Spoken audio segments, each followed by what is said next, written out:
of have this special Christmas program. We call it the Couples Christmas. ಪ್ರತಿ ವರ್ಷ ಈ ರೀತಿ ನಾವು ಮಾಡ್ತೇವೆ, ಕಪಲ್ಸ್ ಕ್ರಿಸ್ಮಸ್ ಅಂತಂತ ಹೇಳಿ ಪ್ರತಿ ವರ್ಷ ನಾವು ಆಚರಿಸ್ತೇವೆ. ಈ And ರೀತಿ ಕೂಡಿ especially this time we kind of planned it on 13th, and thank you very much all of you participated actively. ನಾವು ಇದನ್ನ 13ನೇ ತಾರೀಕು ಅಂತಂತ ಪ್ಲಾನ್ ಮಾಡಿದೆವು. ಸೊ ನೀವೆಲ್ಲರೂ ಸಹಕರಿಸಿ ಬಂದು ನಮ್ಮೊಟ್ಟಿಗೆ ಸೇರಿದ್ದಕ್ಕಾಗಿ ನಾವು ಧನ್ಯವಾದ ಸಲ್ಲಿಸ್ತೇವೆ.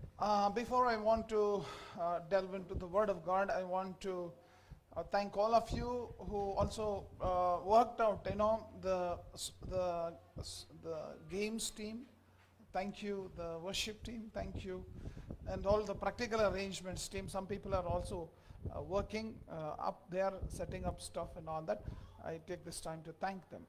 ಈ ಸಮಯದಲ್ಲಿ ಈ ಒಂದು ಕಾರ್ಯವನ್ನ ಆಗುವುದಕ್ಕಾಗಿ ಸಹಾಯ ಮಾಡಿದಂತ ಎಲ್ಲ ಟೀಮ್ಗಾಗಿ, ಅದು ಗೇಮ್ ಟೀಮ್ ಇರ್ಬೋದು, ಗೇಮ್ನಲ್ಲಿ ನಡೆಸಿರುವಂಥವ್ರಿಗಾಗಿಯೂ ಅಷ್ಟು ಮಾತ್ರವಲ್ಲದೆ ವರ್ಷಿಪ್ನಲ್ಲಿ ಲೀಡ್ ಮಾಡಿದ್ದಕ್ಕಾಗಿಯೂ, ಅದರ ನಂತರ ಒಳಗಡೆ ಡೆಕೋರೇಷನ್ ವಿಷಯದಲ್ಲಿರ್ಬೋದು, ಬೇರೆ ರೀತಿಯಾಗಿರುವಂಥ ಪ್ರಾಕ್ಟಿಕಲ್ ವಿಷಯಗಳಲ್ಲಿ ಸಹಾಯ ಮಾಡಿದ್ದಕ್ಕಾಗಿ ನಾನು ಧನ್ಯವಾದ ಸಲ್ಲಿಸ್ತೇನೆ.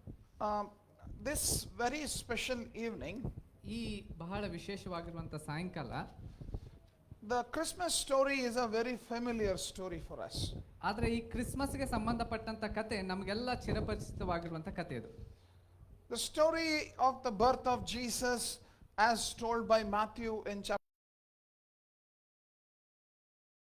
Look at what is going on in Joseph's mind with regard to the upcoming marriage. ಮುಂದಿನ ಮದುವೆಗೆ ಸಂಬಂಧಪಟ್ಟಂತ ವಿಷಯದಲ್ಲಿ ಯೋಸೇಫನ ತಲೆಯಲ್ಲಿ ವಿಚಾರಗಳಲ್ಲಿ ಏನು ನಡೀತಾ ಇದೆ ಎಂಬುವಂತ ವಿಷಯಕ್ಕೆ ಸಂಬಂಧಪಟ್ಟಂತ ಸಂಗತಿಯನ್ನ ಮತ್ತಾಯನ ಸುವಾರ್ತೆ 1ನೇ ಅಧ್ಯಾಯದಲ್ಲಿ ನಾವು ಗಮನಿಸ್ತೇವೆ ವಿಷಯವನ್ನ. From verse 18 onwards, 18ನೇ ವಚನದಿಂದ 1ನೇ ಅಧ್ಯಾಯದ 18ನೇ ವಚನದಿಂದ ನೋಡುವಾಗ this is what the Bible says. ಸತ್ಯವೇದ ಹೀಗೆ ಹೇಳ್ತದೆ. Now the birth of Jesus Christ took place in this way. When his mother Mary had been betrothed to Joseph, before they came together, she was found to be with child from the Holy Spirit. And her husband Joseph, being a just man and unwilling to put her to shame, resolved to divorce her quietly.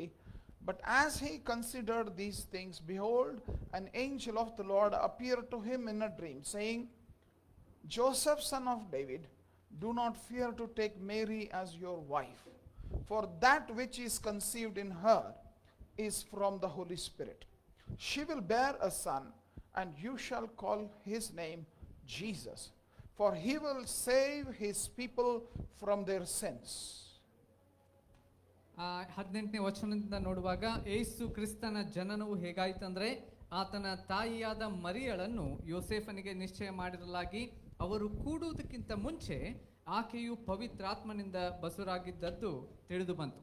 ಆದರೆ ಆಕೆಯ ಗಂಡನಾದ ಯೋಸೇಫನು ಸಜ್ಜನನಾಗಿದ್ದು ಆಕೆಯನ್ನು ಬಯಲಿಗೆ ತರುವುದಕ್ಕೆ ಮನಸ್ಸಿಲ್ಲದೆ ಯಾರಿಗೂ ತಿಳಿಯದಂತೆ ಆಕೆಯನ್ನು ಬಿಟ್ಟು ಬಿಡಬೇಕೆಂದಿದ್ದನು. ಅವನು ಇದನ್ನು ಆಲೋಚಿಸುತ್ತಿರುವಾಗ ಕರ್ತನ ದೂತನು ಅವನಿಗೆ ಕನಸಿನಲ್ಲಿ ಕಾಣಿಸಿಕೊಂಡು, ಎಲೆ ಯೋಸೇಫನೇ, ದಾವೀದನ ವಂಶದವನೇ, ನಿನ್ನ ಹೆಂಡತಿಯಾದ ಮರಿಯಳನ್ನು ಸೇರಿಸಿಕೊಳ್ಳುವುದಕ್ಕೆ ಅಂಜಬೇಡ. ಆಕೆಯ ಗರ್ಭವು ಪವಿತ್ರಾತ್ಮನಿಂದಲೇ ಆದದ್ದು. ಆಕೆಯು ಒಬ್ಬ ಮಗನನ್ನು ಹಡೆಯುವಳು. ನೀನು ಆತನಿಗೆ ಯೇಸು ಎಂದು ಹೆಸರಿಡಬೇಕು, ಯಾಕಂದ್ರೆ ಆತನೇ ತನ್ನ ಜನರನ್ನ ಅವರ ಪಾಪಗಳಿಂದ ಬಿಡಿಸಿ ಕಾಯುವನು ಅಂದನು. Here is a very familiar story of the birth of Jesus. ಯೇಸು ಕ್ರಿಸ್ತನಿಗೆ ಆ ಒಂದು ಜನ್ಮಕ್ಕೆ ಸಂಬಂಧಪಟ್ಟಂತ ಕತೆ ಬಹಳ ನಮ್ಮ ಪರಿಚಿತವಾಗಿರುವಂತ ಕತೆ ಇದು. The question that Joseph is kind of trying to answer, or rather deal with, is about the pregnancy of Mary before even being married. ಇಲ್ಲಿ ಯೋಸೇಫನ ಸಂಗತಿಗೆ ಸಂಬಂಧಪಟ್ಟಂತೆ ಆತನ ಎದುರಿಸ್ತಾ ಇರುವಂತಹ ಒಂದು ಸಂಗತಿ ಏನಂತಂದ್ರೆ, ಇನ್ನೂ ಮದುವೆ ಆಗಿಲ್ಲ, ಮದುವೆ ಆಗುವುದಕ್ಕಿಂತ ಮುಂಚಿತವಾಗಿ ಮರಿಯಳು ಗರ್ಭಿಣಿ ಆಗಿರುವಂತಹ ಒಂದು ವಿಷಯಕ್ಕೆ ಸಂಬಂಧಪಟ್ಟಂತ ವಿಚಾರ ನಡೀತಾ ಇದೆ. He quietly decides to divorce her. That's what the Bible says. ಆತನು ಮನಸ್ಸಿನಲ್ಲಿಯೇ ಯೋಚಿಸಿಕೊಂಡು ಪ್ಲಾನ್ ಮಾಡ್ತಾ ಇದ್ದಾನೆ, ನಾನು ಅವಳನ್ನ ವಿಚ್ಛೇದನ ಕೊಟ್ಟು ಬಿಟ್ಟು ಬಿಡಬೇಕು ಅಂತ ಹೇಳಿ ಯೋಚಿಸ್ತಾ ಇದ್ದಾನೆ. Why did he think so? ಯಾಕೆ ಆ ರೀತಿ ಯೋಚಿಸ್ತಾ ಇದ್ದಾನೆ? I'm sure you know that every husband has an expectation about his marriage. ಯಾಕೆ ಅಂತ ನಾವು ಗಮನಿಸುವಾಗ ಪ್ರತಿಯೊಬ್ಬ ಗಂಡನಿಗೂ ತನ್ನ ಹೆಂಡತಿಯಿಂದ ಕೆಲವೊಂದು ಅಪೇಕ್ಷೆಗಳಿರ್ತವೆ, ಹೀಗಿರ್ಬೇಕಂತ. And that very expectation from the beginning itself seems to be not going according to his plan. ಆದ್ರೆ ಇಲ್ಲಿ ಯೋಸೇಫನಿಗೆ ಪ್ರಾರಂಭದಲ್ಲಿಯೇ, ಇನ್ನು ಮದುವೆ ಆಗಿಲ್ಲ ಆದರೆ ಪ್ರಾರಂಭದಲ್ಲಿಯೇ ಈ ಅಪೇಕ್ಷೆ ತನ್ನ ಹೆಂಡತಿಯಲ್ಲಿ ಕಂಡುಕೊಳ್ಳಿಕ್ಕೆ ಸಾಧ್ಯ ಆಗ್ತಿಲ್ಲ. ತನ್ನ ಅಪೇಕ್ಷೆಯನ್ನು ಮೀರಿರುವಂತ ಘಟನೆ ಇಲ್ಲಿ ನಡೆದಿದೆ. In Luke chapter 1, ಲೂಕನ ಸುವಾರ್ತೆ 1ನೇ ಅಧ್ಯಾಯ, we have the same thing happening to Mary. ಇಲ್ಲಿ ಅದೇ ಒಂದು ಸಂಗತಿ ಮರಿಯಳೊಟ್ಟಿಗೆ ಆಗ್ತಾ ಇರುವುದನ್ನು ನಾವು ಗಮನಿಸ್ತೇವೆ. So the angel says to her in chapter 1 verse 30, ಮೊದಲನೇ ಅಧ್ಯಾಯ 13ನೇ ವಚನದಲ್ಲಿ ಅಲ್ಲಿ ದೇವದೂತನು ಅವಳೊಟ್ಟಿಗೆ ಮಾತನಾಡಿ ಹೇಳ್ತಾನೆ, do not be afraid, Mary, for you have found favor with God, and behold, you will conceive in your womb and bear a son, and you shall call his name Jesus. He will be great and will be called the Son of the Most High, and the Lord God will give to him the throne of his father David, and he will reign over the house of Jacob forever, and of his kingdom there will be no end. And Mary said to the angel, how will this be, since I am a virgin? From 30 to 34. ಇಲ್ಲಿ 30ನೇ ವಚನ ನಾವು ನೋಡ್ತೇವೆ. ಅಲ್ಲಿ ಯೋಚನೆ ಮಾಡುತ್ತಿರಲಾಗಿ ದೂತನು ಆಕೆಗೆ, ಮರಿಯಳೇ ಹೆದರಬೇಡ, ನಿನಗೆ ದೇವರ ದಯೆ ದೊರಕಿತು. ಈಗೋ ನೀನು ಗರ್ಭಿಣಿಯಾಗಿ ಒಬ್ಬ ಮಗನನ್ನು ಹೆರುವಿ, ಆತನಿಗೆ ಯೇಸು ಎಂದು ಹೆಸರಿಡಬೇಕು. ಆತನಿಗೆ ಯೇಸು ಎಂದು ನೀನು ಹೆಸರಿಡಬೇಕು. ಆತನು ಮಹಾಪುರುಷನಾಗಿ ಪರಾತ್ಮರ ಕುಮಾರನೆನಿಸಿಕೊಳ್ಳುವನು. ಇದಲ್ಲದೆ ದೇವರಾಗಿರುವ ಕರ್ತನು ಆತನ ಮೂಲಪಿತನಾದ ದಾವೀದನ ಸಿಂಹಾಸನವನ್ನ ಆತನಿಗೆ ಕೊಡುವನು. ಆತನು ಯಾಕೋಬನ ವಂಶವನ್ನ ಸದಾಕಾಲ ಆಳುವನು, ಆತನ ರಾಜ್ಯಕ್ಕೆ ಅಂತ್ಯವೇ ಇಲ್ಲ ಎಂದು ಹೇಳಿದನು. ಮರಿಯಳು ಆ ದೂತನನ್ನ, ಇದು ಹೇಗಾದಿತ್ತು, ನಾನು ಪುರುಷನನ್ನ ಅರಿತವಳಲ್ಲವಲ್ಲ ಎಂದು ಕೇಳಿದ್ದಕ್ಕೆ ಅವಳು, hold on.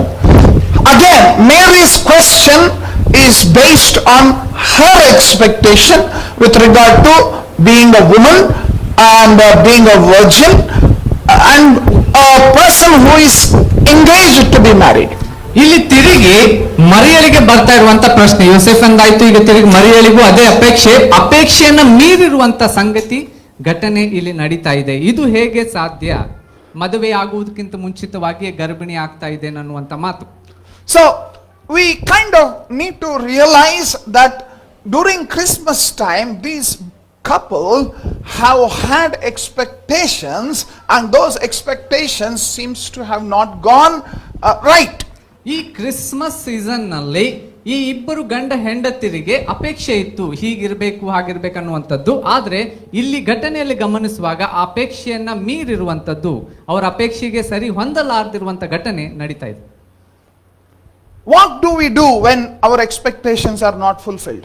ನಮ್ಮ ಅಪೇಕ್ಷೆಯ ತಕ್ಕ ಹಾಗೆ ಸಂಗತಿಗಳು ಜರಗದಿದ್ದಲ್ಲಿ ನಾವು ಏನ್ ಮಾಡಬೇಕು? I can tell you stories of many couple what they did.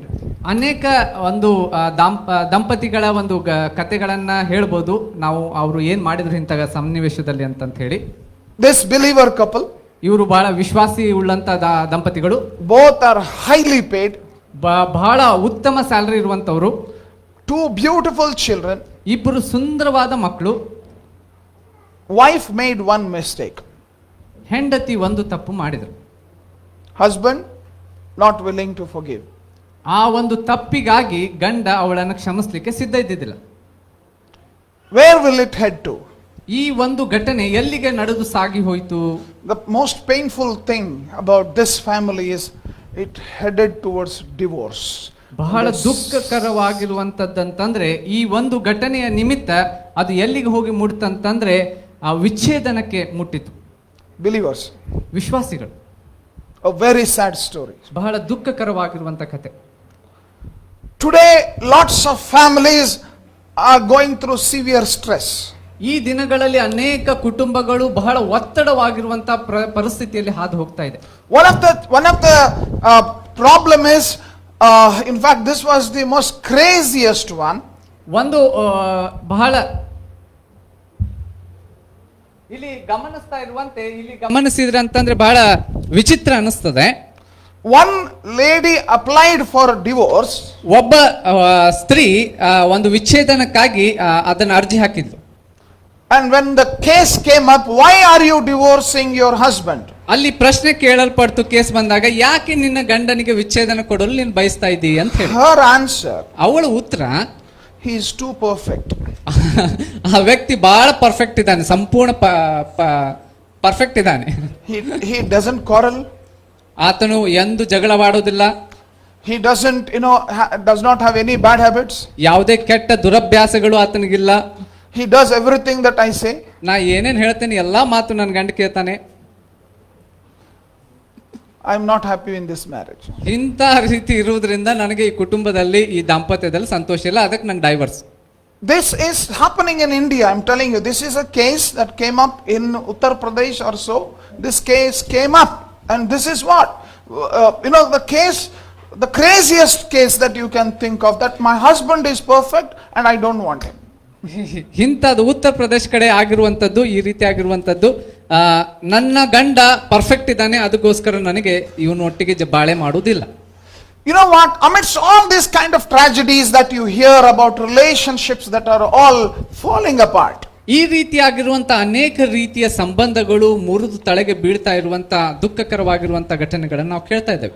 amidst this, ಈಗಳ ಮಧ್ಯದಲ್ಲಿ marriage is still the best place to discover the real meaning and the richness of love. ಇವೆಲ್ಲವುಗಳ ಮಧ್ಯದಲ್ಲಿಯೂ ದಾಂಪತ್ಯದಲ್ಲಿ ಸಿಗುವಂತ ನಿಜವಾದ ಸಂತೋಷ, ಅಲ್ಲಿ ಸಿಗುವಂತ ನಿಜವಾದ ಆ ಒಂದು ಅರ್ಥ, ಅದರ ಒಂದು ಪ್ರೀತಿಯ ಅರ್ಥವನ್ನ ತಿಳಿದುಕೊಳ್ಳುವುದಕ್ಕೆ ಮುಖ್ಯ ಕಾರಣ ಅದಾಗಿದೆ. Do you want to know what is the meaning of love? ಪ್ರೀತಿಯ ಅರ್ಥ ಏನಂತ ನೀವು ತಿಳಿದುಕೊಳ್ಬೇಕಾ? We can know that in married life. ಅದನ್ನ ನೀವು ದಾಂಪತ್ಯ ಜೀವನದಲ್ಲಿ ಮದುವೆ ಆದಾಗ ಗೊತ್ತಾಗ್ತದ್ರಿ. The true meaning of love is discovered only in marriage.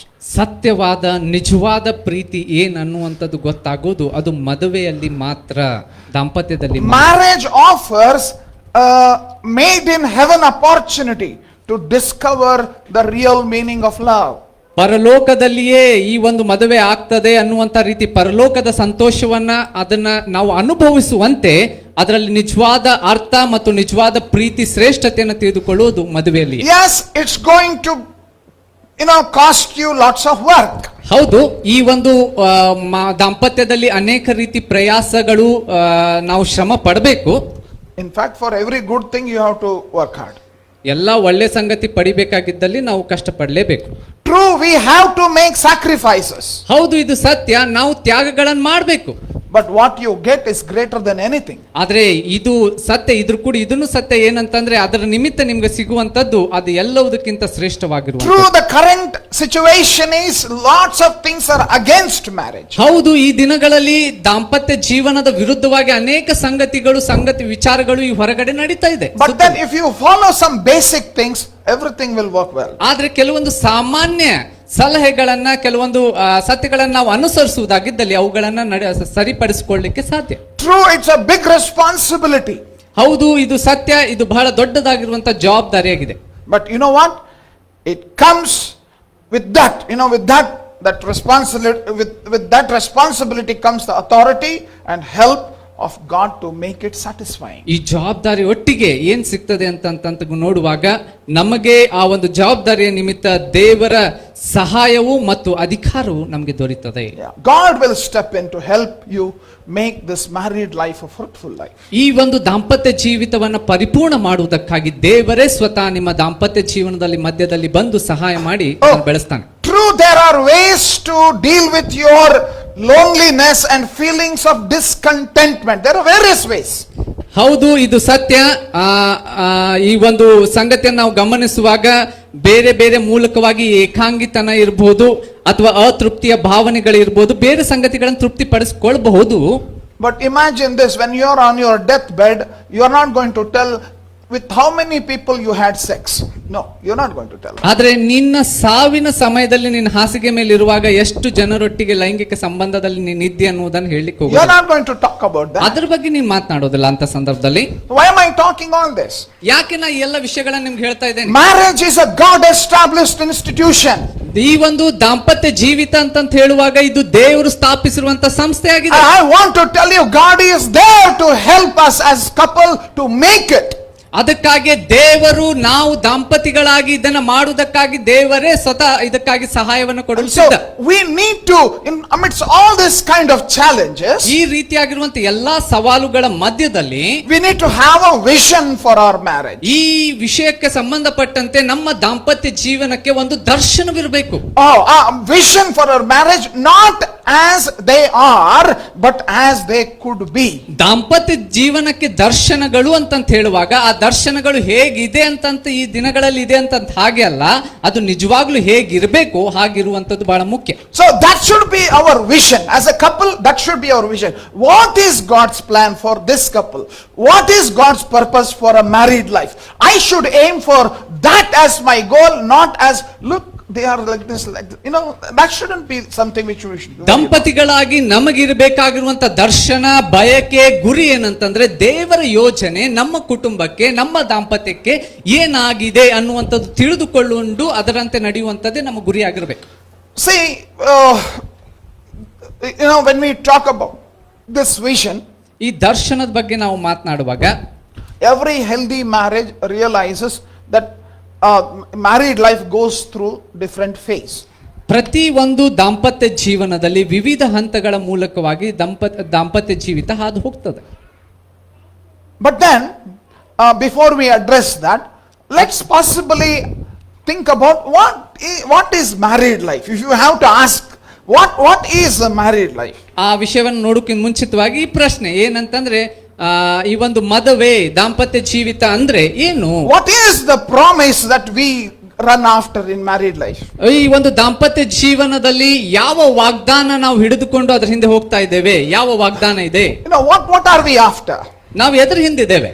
You know, to a young girl who is getting married, ಯವನಸ್ಥ ಒಬ್ಬ ಸ್ತ್ರೀ ಮದುವೆ ಆಗುವಂತ ಸಂದರ್ಭದಲ್ಲಿ what is she thinking of marriage? ಅವಳು ಮದುವೆಯ ಬಗ್ಗೆ ಏನು ಯೋಚಿಸ್ತಾಳೆ? She is thinking of that white gown, white gown ಬಗ್ಗೆ ಯೋಚಿಸ್ತಾಳೆ. all the bridesmaid. ಅಲ್ಲಿ ಎಲ್ಲ ನೋಡ್ತೇವೆ, ಅಲ್ಲಿ ಬ್ರೈಡ್ ಗಳು ಹಾಕಿಕೊಳ್ಳುವಂತದ್ದು. She is thinking of the beautiful flowers. ಆ ಸುಂದರವಾದ ಹೂಗಳನ್ನ ಅವಳು ಯೋಚಿಸ್ತಾಳೆ. And she is thinking of the friend-filled reception. ಸ್ನೇಹಿತರೆಲ್ಲರೂ ತುಂಬಿಕೊಂಡಿರುವಂತ ಒಂದು ರಿಸೆಪ್ಷನ್ ನಡಿಬೇಕು, ಎಲ್ಲರೂ ಬಂದಿರ್ಬೇಕು friends. But then look at, there is some who are newlyweds. ಹೊಸದಾಗಿ ಮದುವೆ ಆದಂತವ್ರನ್ನು ಸಹ ನೋಡೋಣ್ರಿ. What is marriage for them? ಅವ್ರಿಗೆ ಮದುವೆ ಅಂದ್ರೆ ಏನು? It's the shared vows. ಅಲ್ಲಿ ತಮ್ಮ ಒಂದು ಮಾತುಗಳನ್ನ ಕೊಟ್ಟಂತ The ಮಾತುಗಳನ್ನ, shared intimacy. ತಮ್ಮ ಒಂದು ಆಳ ಪ್ರೀತಿಯನ್ನ It's a ಹಂಚಿಕೊಳ್ಳುವಂತ shared ಸಮಯ. friendship. ಆ ಸ್ನೇಹತ್ವವನ್ನು ಹಂಚಿಕೊಳ್ಳುವಂಥದ್ದು. It's also an adventure. ಅದನ್ನ ಸಂಗಡ ಅಡ್ವೆಂಚರು ಸಹ ಆಗಿರ್ತದೆ. But then look at possibility of those who have been married for 15 years. 15 ವರ್ಷಗಳಾದ ನಂತರ ದಾಂಪತ್ಯ ಜೀವಿತ ಹೇಗಿರ್ತದೆ ನೋಡೋಣ. What is married? The promise of marriage. ಈ ಒಂದು ಮದುವೆಯ ವಾಗ್ದಾನ ಏನು? Children, ಮಕ್ಕಳು, companionship, ಆ ಒಂದು ಸಹಭಾಗಿತ್ವತ್ವ, and then building. ಅದನ್ನ ಬೆಳೆಸೋದು. For those who are married for 35 years, 35 ವರ್ಷ ಮದುವೆ ಆದಂತವ್ರು, what is married life? ಅವ್ರಿಗೆ ಮದುವೆ ಅಂದ್ರೆ ಏನು? Grandchildren, ಮೊಮ್ಮಕ್ಕಳು, the first song of the child, ಮಗುವಿನ ಮೊದಲನೇ ಹಾಡು, you know, the first step, ಮೊದಲನೇ ಹೆಜ್ಜೆ, all those, that's what is married ಈ life. ಎಲ್ಲ ಸಂಗತಿಗಳೇ ಅವರಿಗೆ ಆ ಒಂದು ದಾಂಪತ್ಯ ಜೀವನ ಅಂತ ಅನಿಸ್ತದೆ. This is what many a times we look at in terms of married life. ದಾಂಪತ್ಯ ಜೀವಿತ ಅಂತ ಹೇಳುವಾಗ ಇದನ್ನೇ ಹಂತ ಹಂತವಾಗಿ ನಾವು ನಮ್ಮ ದಾಂಪತ್ಯ ಜೀವಿತಕ್ಕೆ But ಸಂಬಂಧಪಟ್ಟ you and I are not the people of the world. ಆದ್ರೆ ನೀನು ನಾನು ಲೋಕದ ಜನರಂತೆ ನಾವಲ್ಲ. What are we? ನಾವೇನಾಗಿದ್ದೇವೆ? You know, we have a different heartbeat that God has inserted in our heart. ನಾವು ವಿಭಿನ್ನವಾಗಿರುವಂತ ಹೃದಯ ಹೊಂದಿದಂತವರು, ಹೃದಯದ ಬಡಿತವನ್ನು ಹೊಂದಿದಂತವರು ನಮ್ಮಲ್ಲಿ ಇಟ್ಟಿದ್ದಾರೆ. We value God. ನಾವು ದೇವರಿಗೆ ಪ್ರಾಮುಖ್ಯತೆಯನ್ನು ಕೊಡುವವರು. So what is married life? ಹಾಗಿದ್ದಲ್ಲಿ ದಾಂಪತ್ಯ ಜೀವಿತ ಅಂದ್ರೆ ಏನು? It may be shocking to know this. ಇದನ್ನ ತಿಳಿದುಕೊಳ್ಳುವಾಗ ವಿಚಿತ್ರ ಅನಿಸಬಹುದು ನಿಮಗೆ. As the followers of Jesus Christ, ಯೇಸು ಕ್ರಿಸ್ತನ ಹಿಂಬಾಲಿಸುವಂತವರು ನಾವು, what is married life to us? ನಮಗೆ ದಾಂಪತ್ಯ ಜೀವನ ಅಂತಂದ್ರೆ ಮದುವೆ ಅಂದ್ರೆ ಏನು? It is the testing ground of your faith. ನಿಮ್ಮ ನಂಬಿಕೆಯನ್ನ ಪರೀಕ್ಷಿಸುವಂತಹ ಒಂದು ಸ್ಥಳ ಅದಾಗಿರುತ್ತದೆ. It's a testing ground of your faith. ನಿಮ್ಮ ನಂಬಿಕೆಯನ್ನು ಪರೀಕ್ಷಿಸುವಂತ ಸ್ಥಳ ಅದು. It is a laboratory of the heart that has, you know, the promise of not only life now and eternal life as well. this is the married life is the laboratory of heart. ಇಲ್ಲಿ ನಾವು ದಾಂಪತ್ಯ ಜೀವಿತ ಅಂತ ನೋಡುವಾಗ ಆ ಹೃದಯದ ಒಂದು ಲ್ಯಾಬೊರೇಟರಿಯಲ್ಲಿ ಇರುವಂತ ಒಂದು ರೀತಿಯಲ್ಲಿ ಇರುವಂತದ್ದು. Some of you know in the research centers and labs what happens. ಲ್ಯಾಬ್ಗಳಲ್ಲಿ ರಿಸರ್ಚ್ ಸೆಂಟರ್ಗಳಲ್ಲಿ ಏನಾಗ್ತದೆ ಅನ್ನುವಂಥದ್ದು ಕೆಲವರಿಗೆ ನಿಮ್ಗೆ ಗೊತ್ತು ಈ ಮಾತುಗಳನ್ನು ಹೇಳುವಾಗ. Trial, error, lots of stuff keeps on happening. Inventions, ಅನೇಕ ಸಾರಿ discoveries. ಹೊಸ ಅನ್ವೇಷಣೆಗಳನ್ನು ಮಾಡುವುದಕ್ಕಾಗಿ ಅನೇಕ ವಿಷಯಗಳನ್ನು ಪ್ರಯಾಸ ಪಡ್ತಾ ಸೋಲ್ತಾ ಹೀಗೆ ಕಾರ್ಯಗಳು ನಡೀತಾ ಇರ್ತವೆ. See, the God who made the institution of marriage, ಈ ಒಂದು ದಾಂಪತ್ಯ ಜೀವನಕ್ಕೆ ದೇವರು ಸ್ಥಾಪಿಸಿರುವಂತ ಸಂಸ್ಥೆ ಅಂತ ನಾವು ಹೇಳುವಾಗ, he has made it to endure disappointments. God has made marriage to endure disappointments. ಈ ಒಂದು ದುಃಖಗಳನ್ನ ಇವೆಲ್ಲ ಸಂಗತಿಗಳನ್ನ ನಿರಾಶೆಗಳನ್ನ ಸಹಿಸಿಕೊಳ್ಳುವುದಕ್ಕಾಗಿ ನಮ್ಮ ದಾಂಪತ್ಯ ಜೀವಿತವನ್ನು ಮಾಡಿದ್ದಾನೆ. It has the capacity ಇದೆ. ಪ್ರತಿ ದಾಂಪತ್ಯಕ್ಕೆ ಕೆಪಾಸಿಟಿ ಇದೆ. ಏನು? ನನ್ನ ಜೀವನದ ದಾಂಪತ್ಯದ ನಿರಾಶೆಗಳನ್ನು ನಾನು ಸಹಿಸಿಕೊಳ್ಳಬಲ್ಲೆ, ಎದುರಿಸಬಲ್ಲೆ. I have the capacity to deal with my disappointment because that's how God has made it. ಹಾಗೇನೆ ನಾನು ಸಹಿಸಿಕೊಳ್ಳಬಲ್ಲೆ ಆಗುವುದರಿಂದಲೇ ದೇವರು ನನ್ನ ಹಾಗೆ ಸೃಷ್ಟಿಸಿ ನಿರ್ಮಿಸಿದ್ದಾನೆ. And for that to happen, ಅದನ್ನು ಆಗುವುದಕ್ಕಾಗಿ we need to realize ಇದನ್ನು ನಾವು ಅರ್ಥ ಮಾಡಿಕೊಳ್ಳಬೇಕು. Life, has changes and change is constant. ಬದಲಾವಣೆ ಯಾವಾಗಲೂ ನಿರಂತರ ರೀ. Okay, so every healthy marriage will realize there are phases in which we are living. ಪ್ರತಿ ಒಂದು ದಾಂಪತ್ಯ ಜೀವನದಲ್ಲಿ ಕೆಲವೊಂದು ಹಂತಗಳು ಬರ್ತವೆ. And in that we need to realize cycles of marriage. And this is the 4 things every marriage will go through. ದಾಂಪತ್ಯದ ಚಕ್ರ ಅನ್ನುವಂತ ರೀತಿಯಲ್ಲಿ ನಾವು ಗಮನಿಸುವಾಗ ಈ ಒಂದು 4 ಹಂತಗಳ ಮೂಲಕವಾಗಿ ಪ್ರತಿಯೊಂದು ದಾಂಪತ್ಯ ಜೀವಿತ ಹಾದು ಹೋಗಬೇಕು. Number 1, which is what we will focus only this, expectations. ಮೊದಲನೇದಾಗಿ ನಾವು ಇದನ್ನೇ ಹೆಚ್ಚು ಕೇಂದ್ರೀಕೃತವಾಗಿ ನೋಡ್ತಾ ಇರುವಂತದ್ದು ಅಪೇಕ್ಷೆ. Second thing is covenant making. ಒಡಂಬಡಿಕೆ ಮಾಡುವಂತದ್ದು ಎರಡನೇದು. And then third phase is disillusionment. ಭ್ರಾಂತಿಯನ್ನು ನಿವಾರಿಸುವಂತ ರೀತಿಯಲ್ಲಿ ಮಾಡುವಂತದ್ದು. And then growing fulfillment. ತೃಪ್ತಿಕರವಾದ ವಿಷಯದಲ್ಲಿ ಬೆಳೆಯುವಂತದ್ದು. So this is how marriage works. ಈ ರೀತಿ ದಾಂಪತ್ಯ ಜೀವಿತ ಕೆಲಸ ಮಾಡ್ತದೆ. What can I expect to get out of marriage? ದಾಂಪತ್ಯದಿಂದ ನಾನು ಏನು ಅಪೇಕ್ಷಿಸಬಹುದು? What can I expect, and what is the benefit of being married?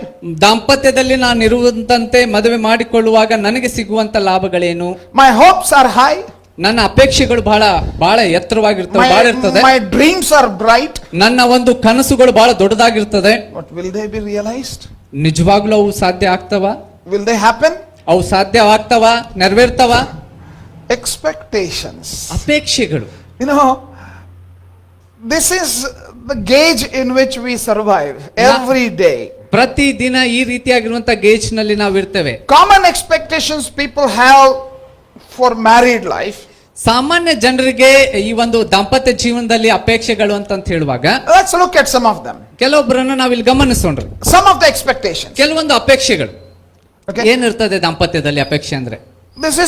This is general expectations. ಪ್ರತಿಯೊಬ್ಬೊಬ್ಬರಿಗೆ ಸಾಮಾನ್ಯವಾಗಿ ಇರುವಂತದ್ದು ಈ ಒಂದು ಅಪೇಕ್ಷೆ. And then we will look at what is God's expectations in a married life. ಮನುಷ್ಯನಿಗೆ ಸಂಬಂಧಪಟ್ಟಂತ ಅಪೇಕ್ಷೆ ಏನಿರ್ತದೆ ಅಂತ ಸಾಮಾನ್ಯ ನೋಡೋಣ. ಅದರ ನಂತರ ದೇವರ ಅಪೇಕ್ಷೆ ದಾಂಪತ್ಯದಲ್ಲಿ ಏನಿರಬೇಕು ಅನ್ನುವುದನ್ನ ನಾವು ಎರಡನೇ ಸಾರಿ ನೋಡೋಣ. So our expectation, in fact this is both religious people and secular people, these are kind of established expectations for married life. ಇಲ್ಲಿ ಒಂದು ಧಾರ್ಮಿಕ ವ್ಯಕ್ತಿ ಆಗಿರ್ಬೋದು ಅಥವಾ ಸಾಮಾನ್ಯ ವ್ಯಕ್ತಿ ಆಗಿರ್ಬೋದು, ಪ್ರತಿಯೊಬ್ಬೊಬ್ಬರಿಗೆ ಸಾಮಾನ್ಯವಾಗಿ ನಾನು ಮದುವೆ ಆಗುವಾಗ ಈ ಸಂಗತಿಗಳ ಅಪೇಕ್ಷೆಗಳು ನೆರವೇರಲ್ಪಡಬೇಕು ಅನ್ನುವಂತ ಅಪೇಕ್ಷೆಗಳು ಇರ್ತವೆ. Number 1, ಮೊದಲೇದಾಗಿ ಗಮನಿಸುವುದಾಗಿದ್ದಲ್ಲಿ, marriage will meet my needs. ದಾಂಪತ್ಯ ಜೀವನ ನನ್ನ ಅವಶ್ಯಕತೆಗಳನ್ನ ಪೂರೈಸುತ್ತದೆ. What are my needs? ನನ್ನ ಅವಶ್ಯಕತೆಗಳೇನು?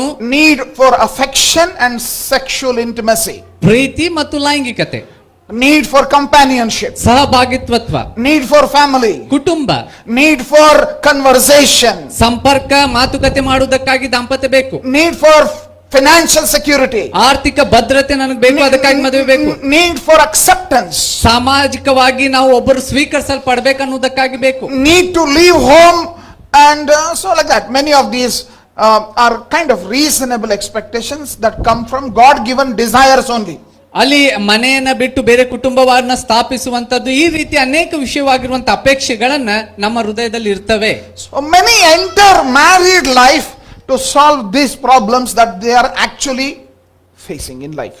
ಅನೇಕ ಸಾರಿ ಈ ಒಂದು ದಾಂಪತ್ಯ ಜೀವನದಲ್ಲಿ ನಾವು ಪ್ರವೇಶಿಸುವಾಗ ನಾವು ಅಪೇಕ್ಷಿಸುವಂತ ಎಲ್ಲ ಸಂಗತಿಗಳನ್ನು ಸಂಬಂಧಪಟ್ಟಂತೆ ನಾವು ಇವುಗಳನ್ನು ಎದುರಿಸ್ತೇವೆ. So it can happen a girl is frustrated with all the rules and regulations in the house. ಮನೆಯಲ್ಲಿ ಬಹಳ ಒತ್ತಡ, ಗಲಿಬಿಲಿ, ಬಹಳ ಸಂಘರ್ಷವಿರುವಂತ ಸನ್ನಿವೇಶದಲ್ಲಿರುವಂತ ಹುಡುಗಿಗೂ ಇದು ಇರ್ಬೋದು, ಅಪೇಕ್ಷೆ ಇರ್ಬೋದು. So what does she do? ಅಂತ ಅಪೇಕ್ಷೆ ಇರುವಂತ ಸ್ತ್ರೀ ಏನ್ ಮಾಡ್ತಾಳೆ? Quickly she will find a boy, get married, gone. ಅಂತ ಮನೆಯಲ್ಲಿ ಬಹಳ ಕಿರಿಕಿರಿ ಐತೆ ಅಂತ ಅಂದ್ಕೊಳ್ಳಿ, ಇಮಿಡಿಯೇಟ್ಲಿ ಒಂದು ಹುಡುಗನನ್ನು ಹುಡುಕ್ತಾಳೆ, ಹುಡುಕಿ ಆ ಹುಡುಗನ ಕೊಟ್ಟಿಗೆ ಹೋಗ್ಬಿಡ್ತಾಳೆ ಮದುವೆ. What is her thinking? ಅವಳ ಯೋಚನೆ ಏನು?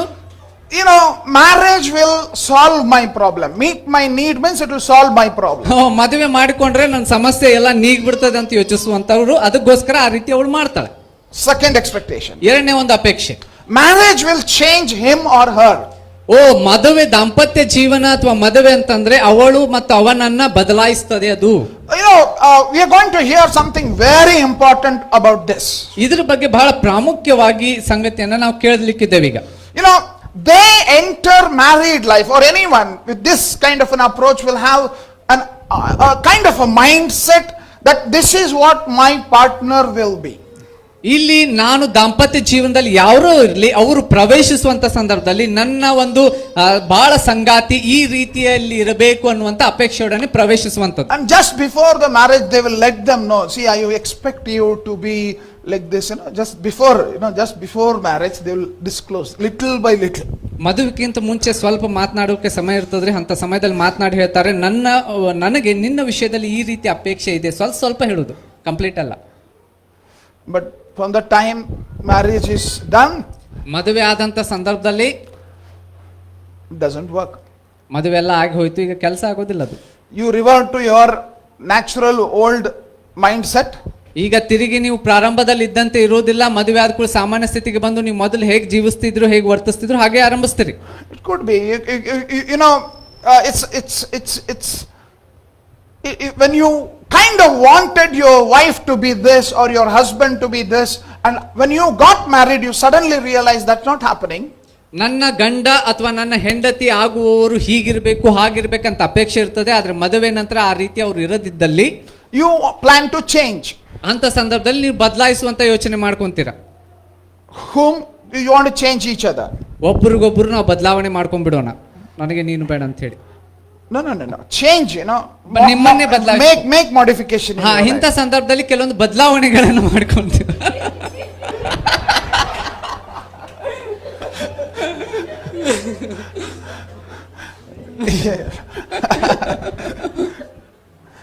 We need to kind of avoid that, because with regard to change, you and I need to realize that ಈ ಸಂಬಂಧಪಟ್ಟಂತೆ ನಾವು ಕೆಲವೊಂದು ಬದಲಾವಣೆಗಳನ್ನ ಮಾಡಿಕೊಳ್ಳುವಂಥದ್ದು.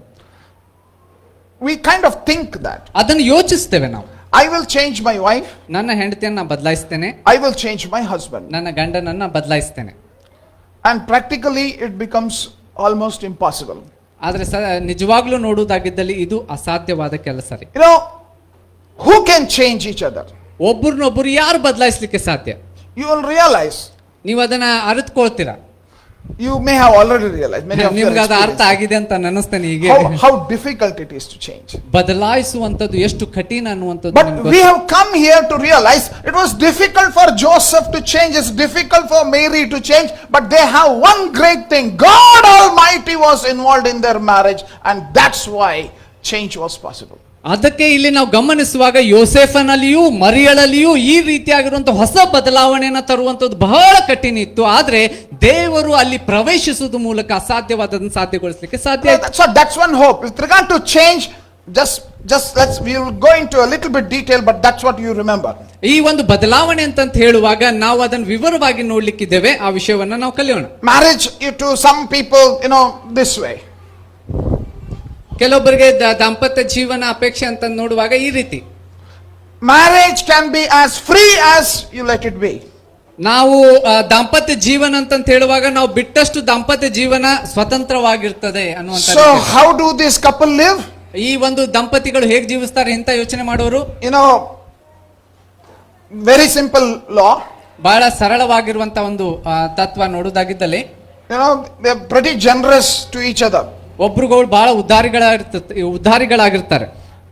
But in that relationship, ಆ ಒಂದು ಸಂಬಂಧದಲ್ಲಿ the problem is, ಸಮಸ್ಯೆ ಏನಿರ್ತದೆ ಅಂದ್ರೆ, husband says, I will not ask you any question, you don't ask me any question. ಗಂಡ ಹೇಳ್ತಾನೆ ಹೆಂಡತಿಗೆ, ನೀನು ನನಗೆ ಯಾವ ಪ್ರಶ್ನೆಯನ್ನ ಕೇಳತಕ್ಕದ್ದಲ್ಲ, ನಾನು ಸಹ ನಿನಗೆ ಯಾವ ಪ್ರಶ್ನೆಯನ್ನ ಕೇಳುವುದಿಲ್ಲ. That's this kind of marriage. ಈ ರೀತಿಯಾಗಿರುವಂತ ದಾಂಪತ್ಯ ಜೀವನದಲ್ಲಿ ಇರುವಂತ, this is that expectation in that marriage. ಇಂಥ ರೀತಿಯ ದಂಪತಿಗಳು ಅಪೇಕ್ಷಿಸುವಂತದ್ದು. This is a high price. ಇದು ಬಹಳ ಕ್ರಯ ಕೊಡಬೇಕಾಗ್ತದೆ ಇಂಥದ್ದು. High price, expensive. ಬಹಳ ಖರ್ಚಿನ ಒಂದು ಸಂಬಂಧ ಇದ್ದಂತೆ ಇದು. They even want more freedom for themselves. Basically, my life, this one. After marriage also, they don't realize that married life and the responsibilities do not apply. How I lived as a bachelor, I will live after married life. How dare you think of that? ಮದುವೆ ಆಗುವುದಕ್ಕಿಂತ ಮುಂಚಿತವಾಗಿ ನಾನು ಹೇಗೆ ಬದುಕಿದ್ನೋ, ಹೇಗೆ ಜೀವಿಸಿದ್ನೋ, ಮದುವೆ ಆದ ನಂತರನು ಸಹ ನಾನು ಹಾಗೆ ಇರ್ತೇನೆ. ಬದಲಾವಣೆ ಅನ್ನುವಂಥದ್ದು ಏನಿಲ್ಲ ಅಲ್ಲಿ. So this is what people in terms of the world in which we live, people approach marriage with this kind of expectation. Marriage will meet my need. ಈ ರೀತಿಯಾಗಿರುವಂತ ಲೋಕದಲ್ಲಿ ನಾವು ಗಮನಿಸುವಾಗ ಅನೇಕರು ದಾಂಪತ್ಯ ಜೀವನದಲ್ಲಿ ಪ್ರವೇಶಿಸುವಾಗ ಈ ರೀತಿ ಅಪೇಕ್ಷೆಯನ್ನು ಇಟ್ಟುಕೊಡುತ್ತಾರೆ. ದಾಂಪತ್ಯ ಜೀವನ ನಮ್ಮನ್ನ ಇರುವಂತ ಅವಶ್ಯಕತೆಗಳನ್ನ, ಅಪೇಕ್ಷೆಗಳನ್ನು ಪೂರೈಸುತ್ತದೆ. Marriage will change him or her. ಅವಳನ್ನ ಅಥವಾ ಅವನನ್ನ ಮದುವೆ ದಾಂಪತ್ಯ ಬದಲಾಯಿಸುತ್ತದೆ. Marriage, okay, let's be free as we want to be. ಎಷ್ಟು ಸಾಧ್ಯವೋ ಅಷ್ಟು ಸ್ವತಂತ್ರವಾಗಿ ನಾನು ನೀನು ಇರೋಣ ಅನ್ನುವಂತ ರೀತಿಯ ಅಪೇಕ್ಷೆ. But quickly let's jump into looking at what is God's expectation. ನಾವು ಅತಿ ಬೇಗನೆ ದೇವರ ಅಪೇಕ್ಷೆ ದಾಂಪತ್ಯ ಜೀವನದಲ್ಲಿ ಏನು ಅನ್ನೋದನ್ನು ನೋಡೋಣ. See, Bible shows what God's expectation is with regard to our life. ನಮ್ಮ ಜೀವನಕ್ಕೆ ಸಂಬಂಧಪಟ್ಟಂತೆ ಬೈಬಲ್ ಹೇಳ್ತದೆ ಹೇಗಿರ್ಬೇಕನ್ನುವಂಥದ್ದು ಅಪೇಕ್ಷಿಸುವಂತ. Remember this, when God said it is not good for man to be alone, ಮನುಷ್ಯನು ಒಬ್ಬಂಟಿಗನಾಗಿರುವಂತದ್ದು ಒಳ್ಳೇದಲ್ಲ ಅಂತ ಹೇಳಿ ಸತ್ಯವೇದ ಇಲ್ಲಿ ದೇವರು ಹೇಳ್ತಾ ಇರುವಂತೆ, He created Eve as an answer to the loneliness of Adam. ಆದಾಮನ ಏಕಾಂಗಿತನಕ್ಕೆ ಉತ್ತರವಾಗಿ ದೇವರು ಅವಳನ್ನು ಅಲ್ಲಿ ಸೃಷ್ಟಿಸಿ ಉತ್ತರವನ್ನು ಕೊಡ್ತಾನೆ. See, he made more than just a provision for human need, just some solution. He made more than that. ಕೇವಲ ಒಂದು ಸಮಸ್ಯೆಗೆ ಚಿಕ್ಕದಾಗಿರುವಂತ ಪರಿಹಾರ ಅಂತ ಆತನು ಮಾಡಲಾರದೆ ಅತ್ಯುತ್ತಮವಾದದ್ದನ್ನ ಕೊಡುವುದ್ರ ಮೂಲಕ ಅದನ್ನು ಸರಿಪಡಿಸ್ತಾನೆ. Through the Bible, ಸತ್ಯವೇದವನ್ನು ಪೂರ್ತಿಯಾಗಿ ನಾವು ನೋಡುವಾಗ we will see how the expectations of married life are revealed. ಈ ಒಂದು ದಾಂಪತ್ಯ ಜೀವನದಲ್ಲಿರುವಂತಹ ಅಪೇಕ್ಷೆಗಳು ಇರುವುದನ್ನ ನಾವು ಅಲ್ಲಿ ಗಮನಿಸ್ತೇವೆ.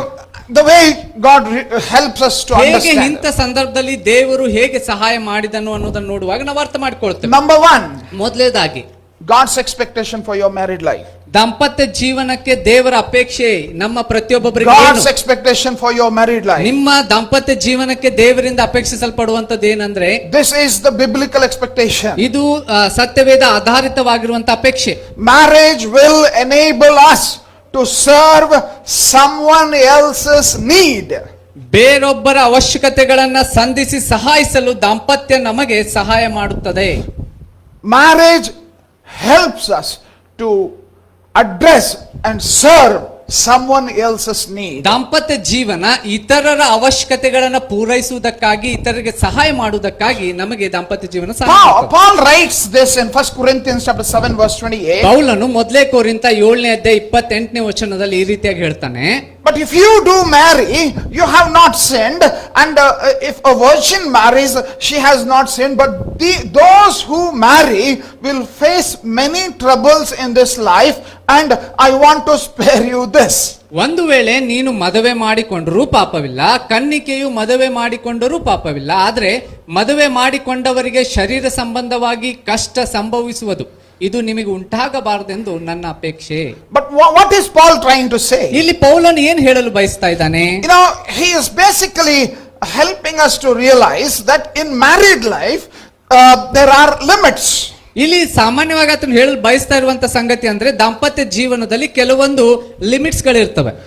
You are not a bachelor where you can come at whatever time, you can go at whatever time, you can do whatever you want. That does not apply once you are married. ನೀನು bachelor ಅಲ್ಲ, ಒಂದು ಸಾರಿ ಮದುವೆ ಆದ ನಂತರ, ಮದುವೆಗಿಂತ ಮುಂಚೆ ಯಾವಾಗಾದ್ರೂ ಬಂದೆ ಯಾವಾಗಾದ್ರೂ ಹೋದೆ ಆ ರೀತಿಯಲ್ಲಿ ಮದುವೆ ಆದ ನಂತರ ವರ್ತಿಸ್ಲಿಕ್ಕೆ ಸಾಧ್ಯ ಇಲ್ಲ. No, not only there are joys, remember this. ಇಲ್ಲಿ ಕೇವಲ ಅಷ್ಟು ಮಾತ್ರ ಅಲ್ಲ, ಇಲ್ಲಿ ನೋಡ್ರಿ, ಇಲ್ಲಿ a married man is concerned about the affairs of this world, how he can please his wife, and his interests are divided. ಮದುವೆ ಆದವನು ತನ್ನ ಹೆಂಡತಿಯನ್ನು ಹೇಗೆ ಮೆಚ್ಚಿಸಬೇಕೆಂದು ಪ್ರಪಂಚದ ಕಾರ್ಯಗಳ ಕುರಿತು ಚಿಂತಿಸುತ್ತಾನೆ. ಅದರಂತೆ ಮುತ್ತೈದೆಗೂ ಕನ್ನಿಕೆಗೂ ವ್ಯತ್ಯಾಸ ಉಂಟು. ಮದುವೆ ಇಲ್ಲದವಳು ತಾನು ದೇಹಾತ್ಮಗಳಲ್ಲಿ ಪವಿತ್ರಳಾಗಿರಬೇಕು. So Apostle Paul made it clear that those who get married can expect not only the joys of relationship but also responsibilities of relationship. ಇಲ್ಲಿ ಅಪೊಸ್ತಲ ಪೌಲನು ಹೇಳ್ತಾ ಇರುವಂತೆ ದಾಂಪತ್ಯ ಜೀವನ ಅಂತ ಹೇಳುವಾಗ ಅಲ್ಲಿ ಸಿಗುವಂತ ಸಂತೋಷ ಮಾತ್ರ ಅಲ್ಲ, ಅಲ್ಲಿರುವಂತ ಜವಾಬ್ದಾರಿಗಳನ್ನು ಸಹ ಅದು ತಿಳಿಸ್ತಾ ಇದೆ. In fact, he is basically telling husband and wife actually spend much of their time working hard to please one another. ಇನ್ನೊಂದು ಮಾತಲ್ಲಿ ಹೇಳಬೇಕಾಗಿದ್ದಲ್ಲಿ ಗಂಡ ಮತ್ತು ಹೆಂಡತಿ ಇಬ್ಬರು ಸಹ ಹೆಚ್ಚಾದ ಸಮಯ ಎದಕ್ಕೆ ಕೊಡಬೇಕಂದ್ರೆ ಒಬ್ಬರನ್ನೊಬ್ಬರು ಮೆಚ್ಚಿಸುವುದಕ್ಕಾಗಿ ಸಮಯ ಕೊಡಬೇಕು. How we can please one another? ಹೇಗೆ ನಾವು ಒಬ್ಬರನ್ನೊಬ್ಬರು ಮೆಚ್ಚಿಸಬಹುದು? No, this marriage responsibility kind of limits. Sometimes that's what we kind of understand, limits the responsibility or rather the freedom to serve God as some people think. ಇಲ್ಲಿ ದಾಂಪತ್ಯ ಜೀವನದಲ್ಲಿ ಗಮನಿಸುವಾಗ ಕೆಲವೊಂದು ಹಂತಗಳಿದೆ, ಇಲ್ಲದಿದ್ರೆ ಕೆಲವೊಂದು ನಮಗೆ ಇರುವಂತ ಜವಾಬ್ದಾರಿಗಳು ದೇವರನ್ನ ನಾವು ಸೇವೆಯನ್ನು ಸಲ್ಲಿಸುವುದಕ್ಕಾಗಿ. There can be some hurdles. ಆ ದೇವರಿಗೆ ಸೇವೆ ಸಲ್ಲಿಸುವುದಕ್ಕಾಗಿ ಈ ಒಂದು ದಾಂಪತ್ಯದ ನಿಮಿತ್ತ ಕೆಲವೊಂದು ಅಡ್ಡಿಗಳು ಬರ್ತವೆ ಅಂತ ಯೋಚಿಸ್ತವೆ. See, a married man is concerned about the affairs of this world. How can he please his wife? This is biblical. If you are thinking, how can I please your wife? That is biblical. In fact, this is a biblical expectation. ನನ್ನ ಹೆಂಡತಿ ಅಥವಾ ಗಂಡನನ್ನು ಹೇಗೆ ಮೆಚ್ಚಿಸಬೇಕು ಅಂತ ಹೇಳಿ ಮೆಚ್ಚಿಸುವುದಕ್ಕೆ ಪ್ರಯಾಸ ಪಡುವಂತದ್ದು ದೇವ ವಾಕ್ಯ ಆಧಾರಿತವಾಗಿರುವಂತ ಸಂಗತಿ, ಅದನ್ನು ಮಾಡುವಂತದ್ದು. So remember this is biblical expectation. ಇದನ್ನ ಗಮನದಲ್ಲಿರಲಿ, ಇದು ದೈವ ವಾಕ್ಯ ಆಧಾರಿತವಾಗಿರುವಂತ ಅಪೇಕ್ಷೆ. So we are choosing to serve God by serving each other. ನಾವು ದೇವರನ್ನ ಸೇವೆ ಸಲ್ಲಿಸುವುದಕ್ಕಾಗಿ ಒಬ್ಬರಿಗೊಬ್ಬರು ಸೇವೆ ಸಲ್ಲಿಸುವುದರ ಮೂಲಕ ಆ ಕಾರ್ಯವನ್ನು ಮಾಡ್ತಾ ಇದ್ದೇವೆ. We are choosing to please God by meeting the need of our life partner. ನಮ್ಮೊಟ್ಟಿಗಿರುವಂತ ಸಹಭಾಗಿಯಾಗಿರುವಂತಹ ದಂಪತಿಗಳ ಮಧ್ಯದಲ್ಲಿ ನಾವು ಸಹಾಯ ಮಾಡೋದ್ರ ಮೂಲಕವಾಗಿ ಮೆಚ್ಚಿಸುವಂತ ಕೆಲಸ ದೇವರಿಗೆ ನಾವು ಮಾಡ್ತಾ ಇದ್ದೇವೆ. We even sometimes have to balance that commitment with the commitment that we have for God's kingdom. ದೇವರ ರಾಜ್ಯಕ್ಕೆ ಸಂಬಂಧಪಟ್ಟಂತ ಕೆಲವೊಂದು ನಿರ್ಣಯಗಳನ್ನ ನಾವು ಮಾಡಿರುತ್ತೇವೆ, ಅದನ್ನ ಮತ್ತು ದಾಂಪತ್ಯ ಜೀವಿತಕ್ಕೆ ಸಂಬಂಧಪಟ್ಟಂತ ಕೆಲವೊಂದು ವಿಷಯಗಳನ್ನ ನಾವು ಅದನ್ನ ಸರಿಯಾದ ಬ್ಯಾಲೆನ್ಸ್ ನಲ್ಲಿ ಮಾಡುವಂತದ್ದು ಬಹಳ ಮುಖ್ಯ.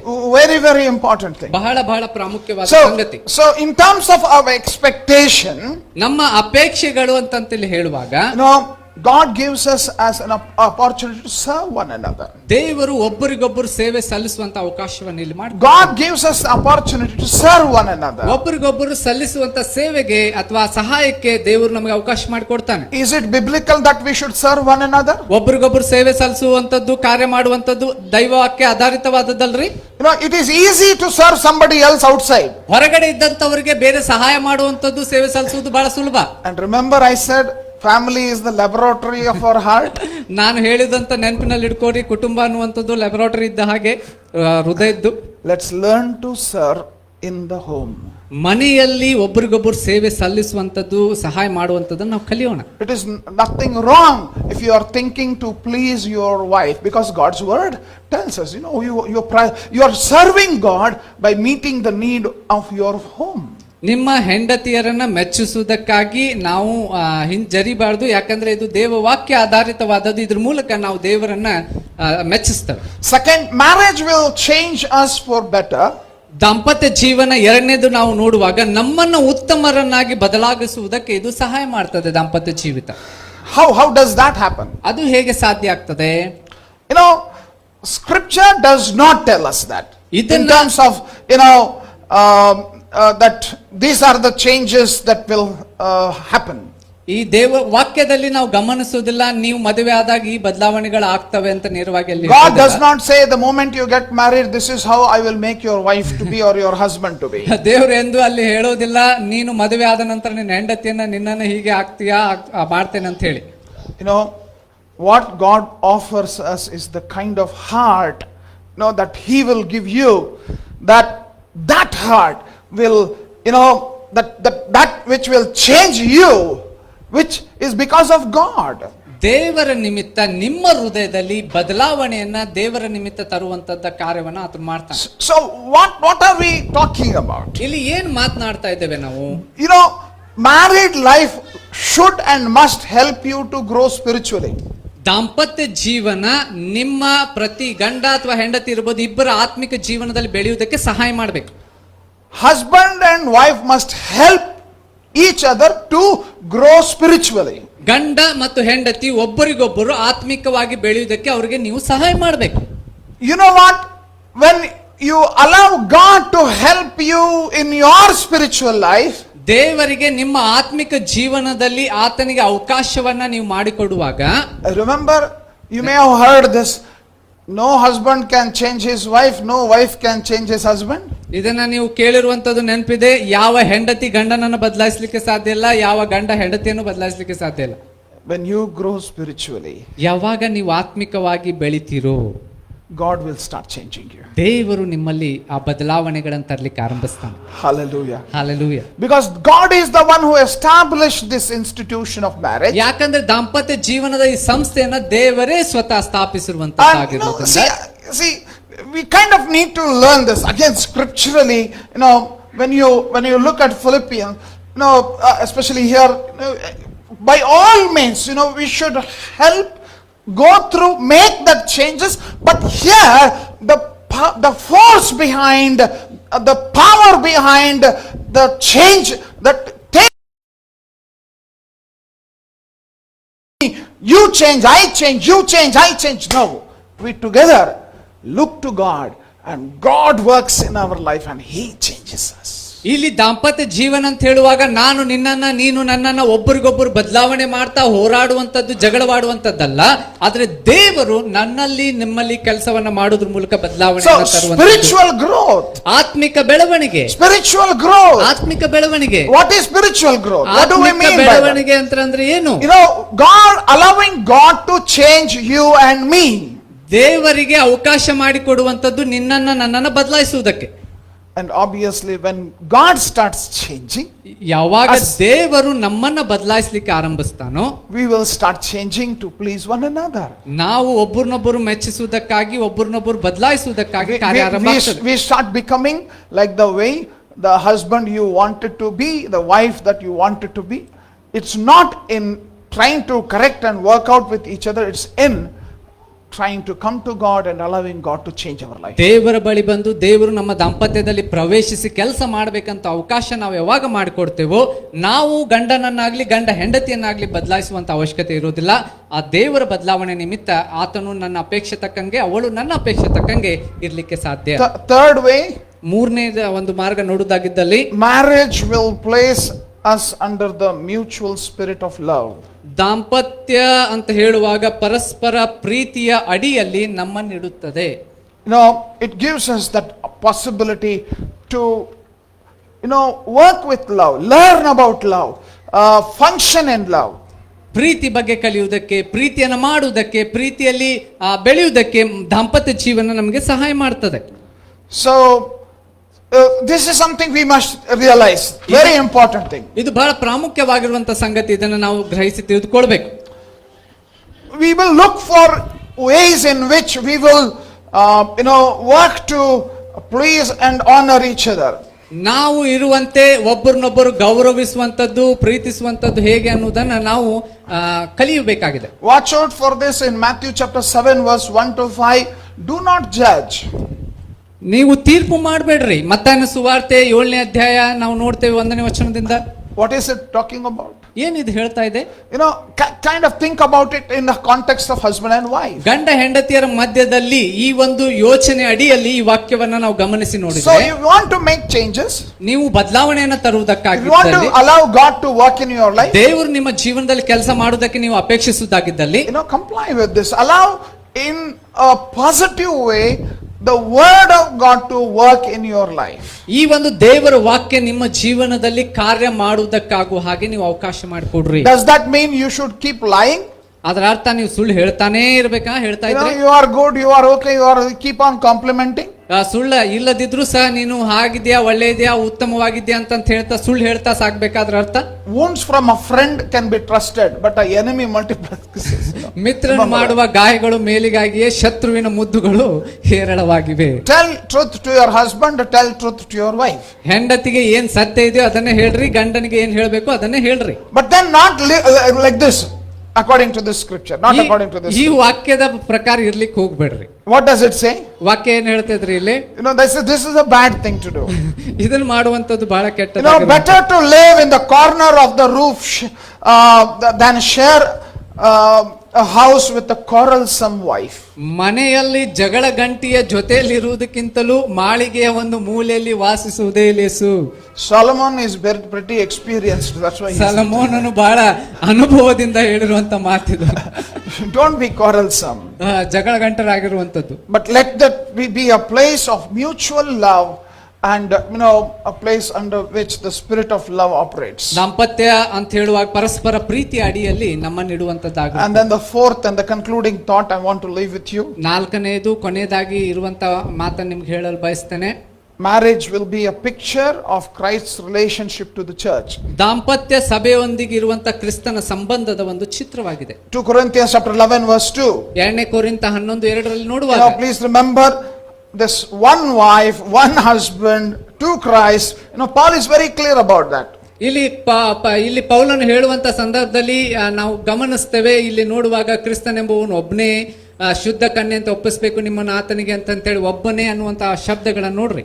In Ephesians chapter 5 you have heard so many scriptures about married life. ಎಫೆಸದವರಿಗೆ ಬರೆದ ಪತ್ರಿಕೆಯಲ್ಲಿ 5ನೇ ಅಧ್ಯಾಯದಲ್ಲಿ ಅನೇಕ ವಚನಗಳನ್ನ ನೀವು ನೋಡ್ತೀರಾ. But remember, your marriage will be reflection of church and Christ. ಕ್ರಿಸ್ತನ ಮತ್ತು ಸಭೆಗೆ ಸಂಬಂಧಪಟ್ಟಂತೆ ನಿಮ್ಮ ದಾಂಪತ್ಯ ಜೀವನದ ಮೇಲೆ ಅದು ಪ್ರಭಾವ ಬೀರುವಂತದ್ದು, ಅದರನ್ನ ಪ್ರತಿನಿಧಿಸುವಂತದ್ದಾಗಿರ್ತದೆ. Christian life, ಕ್ರೈಸ್ತಿಯ ಜೀವಿತ has a very intimate relationship with Christ. ಕ್ರಿಸ್ತನೊಂದಿಗೆ ಬಹಳ ಆಳವಾದ ಸಂಬಂಧವನ್ನು ಹೊಂದಿರುತ್ತದೆ. So that should be reflected in the way you live.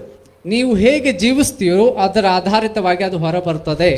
So God's expectation for your married life, ನಿಮ್ಮ ಜೀವನಕ್ಕಾಗಿ ದೇವರ ಅಪೇಕ್ಷೆ, may your relationship be the picture of the relationship that Christ has with his church. ಕ್ರಿಸ್ತನ ಸಭೆಯೊಟ್ಟಿಗೆ ಹೇಗೆ ಸಂಬಂಧವಿತ್ತೋ ಹಾಗೆ ನಿಮ್ಮ ಒಂದು ದಾಂಪತ್ಯ ಜೀವನದಲ್ಲಿ ಸಂಬಂಧ ಇರಬೇಕು. Not the married life of Aishwarya Rai and some Bachchan. No, that's not the model for our life. Abhishek Bachchan ಅಥವಾ ಐಶ್ವರ್ಯ ರಾಯ್ ಇಬ್ಬರು ಒಂದು ದಾಂಪತ್ಯ ಜೀವನ ಹೇಗಿರ್ತದೆ ಅದು ನಮ್ಮ ಮಾದರಿ ಅಲ್ಲ. That's not God what is expecting from your life, like I want to be like him. No, this is our model, church and Christ. ನಮ್ಮ ಒಂದು ಮಾದರಿ ದಾಂಪತ್ಯ ಜೀವನಕ್ಕೆ ಅಂದ್ರೆ ಸಭೆ ಮತ್ತು ಕ್ರಿಸ್ತನ್, ಅದು ನಮ್ಮ ಮಾದರಿ ಆಗಿರುತ್ತೆ. Marriage will be a place, or rather it will place us, help learn the spirit of love. ದಾಂಪತ್ಯ ಜೀವನದಲ್ಲಿ ಪ್ರೀತಿಸುವಂತ ಆ ಪ್ರೀತಿಯನ್ನ ವ್ಯಕ್ತಪಡಿಸುವಂತ ಒಂದು ಸಂಗತಿಯಲ್ಲಿ ನಮ್ಮನ್ನು ನಡೆಸ್ತದೆ. Marriage will change us for better. ದಾಂಪತ್ಯ ಜೀವನ ನಾವು ಉತ್ತಮರಾಗುವುದಕ್ಕಾಗಿ ಅದು ನಮಗೆ ಸಹಾಯ ಮಾಡುತ್ತದೆ. 100% marriage will change us for better. ದಾಂಪತ್ಯ ಜೀವನ ನಮ್ಮನ್ನ 100ಕ್ಕೆ 100ರಷ್ಟು ಬದಲಾವಣೆಯನ್ನ ಮಾಡಲಿಕ್ಕೆ ಸಾಧ್ಯ ಇದೆ. And then as we saw the first one, marriage will enable us to serve someone else's need, and that could be your wife. ಇನ್ನೊಬ್ಬರ ಅವಶ್ಯಕತೆಗಳನ್ನ ಸಹಾಯ ಮಾಡೋದ್ರ ಮೂಲಕವಾಗಿ ದಾಂಪತ್ಯ ಜೀವನ ಸಹಾಯ ಮಾಡ್ತದೆ. ಗಂಡ ಅಥವಾ ಹೆಂಡತಿ ಇಬ್ಬರಿಗೂ ಸಹಾಯ. God's expectation in your marriage, ದಾಂಪತ್ಯ ಜೀವನದಲ್ಲಿ ದೇವರ ಅಪೇಕ್ಷೆ, serve, ಸೇವೆ ಸಲ್ಲಿಸುವಂತದ್ದು, love, ಪ್ರೀತಿಸುವಂತದ್ದು, What is the other thing? ಇನ್ನೊಂದೇನ್ರಿ? Change. ಬದಲಾವಣೆ. Change. ಬದಲಾವಣೆ. Change. ಬದಲಾವಣೆ. God expects us to change. ದೇವರು ಅಪೇಕ್ಷಿಸ್ತಾನೆ ನಾವು ಬದಲಾಗಬೇಕು. God will help us to change. ದೇವರು ನಮಗೆ ಬದಲಾಗುವುದಕ್ಕೆ ಸಹಾಯ ಮಾಡ್ತಾನೆ. And God expects us to be an example of His. ನಮಗೆ ಒಂದು ಮಾದರಿಯನ್ನ ತೋರಿಸಿದ್ದಾನೆ, ಆತನ ಕ್ರಿಸ್ತನ ಮತ್ತು ಆತನ ಸಭೆಗೆ ಸಂಬಂಧಪಟ್ಟಂತ ಸಂಬಂಧವನ್ನು. So if you were expecting that expectation of marriage would be like that of some hero or heroine, ನೀವು ದಾಂಪತ್ಯ ಜೀವನದಲ್ಲಿ ಒಬ್ಬ ಹೀರೋ ಹೀರೋಯಿನ್ ಗತೆ ಇರ್ತವೆ ಅನ್ನುವಂತ ರೀತಿಯ ಅಪೇಕ್ಷೆಯೊಡನೆ ನೀವಿದ್ರೆ, marriage will meet my need, ದಾಂಪತ್ಯ ಜೀವನ ನನ್ನ ಎಲ್ಲಾ ಅವಶ್ಯಕತೆಗಳನ್ನ ಪೂರೈಸ್ತದೆ ಅಂತಂತಿದ್ರೆ, marriage will change him or her, ಅವನನ್ನ ದಾಂಪತ್ಯ ಜೀವನ ಬದಲಾಗಿಸ್ತದೆ ಅಂತ, marriage can be free as we want, we can live, ನಾವು ಬದುಕುವುದಕ್ಕೆ ಎಷ್ಟು ಸಾಧ್ಯ ಸ್ವತಂತ್ರವಾಗಿರ್ಬೋದು ಹಾಗೆ ಸ್ವತಂತ್ರವಾಗಿ ಜೀವಿಸುವುದಕ್ಕೆ ದಾಂಪತ್ಯ ಸಹಾಯ ಮಾಡ್ತದೆ ಅಂತ ಯೋಚಿಸ್ತಾ ಇದ್ರೆ, well, you have come to realize what God is expecting from our marriage life. ಹಾಗಿದ್ದಲ್ಲಿ ಈಗ ನಿಮಗೆ ಅರ್ಥವಾಗಿದೆ ದೇವರು ನಿಮ್ಮಿಂದ ದಾಂಪತ್ಯ ಜೀವನದಿಂದ ಏನು ಅಪೇಕ್ಷಿಸ್ತಾನೆ ಅನ್ನುವುದು. Love, serve, change and be an example. ಪ್ರೀತಿಸುವಂತದ್ದು, ಸೇವೆ ಸಲ್ಲಿಸುವಂತದ್ದು, ಅದರ ಮೂಲಕವಾಗಿ ನಾವು ಇತರರಿಗೆ ಮಾದರಿ ಆಗಿರುವಂತದ್ದು.